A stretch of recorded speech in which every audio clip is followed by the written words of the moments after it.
Owner இன்னைக்கு தேங்காய் திருவி தர சொன்னார். தேங்காய் திருவி கொடுத்தா சட்னிக்கு அரைச்சிட்டு சட்னிக்கு தோசையும் இட்லியோ தருவார். நம்ம பாட்டுக்கு இருக்க சுற்றிட்டுருக்கோம். வேலையை ஆரம்பிப்போம்.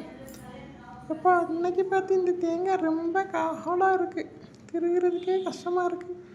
எப்படியாச்சும் சீக்கிரம் திருவி கொடுத்து ஓனர்கிட்ட ஒரு தோசை கூட வாங்கிடணும்.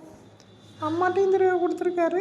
அம்மா தெரியாமல் ஓனருக்கு தெரியாமல் கொஞ்சம் தேங்காய் தின்றுவோம். தேங்காய் சூப்பராக இருக்குது சாப்பிட்றதுக்கு.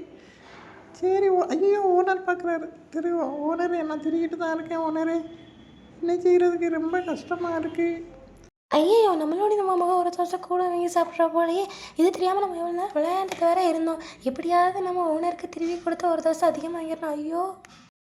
ஐயோ அம்மா திருகிறதுக்கு தானே நம்ம வந்து திருவிடுறப்பா. இல்லைன்னா அம்மாவுக்கு தான் தோசை 2 தோசை கூட கொடுப்பாரு. இந்த ஓனர் செம்மையாக அம்மாவுக்கு தான் நிறைய சாப்பாடு போடுவார். எப்படியாச்சும்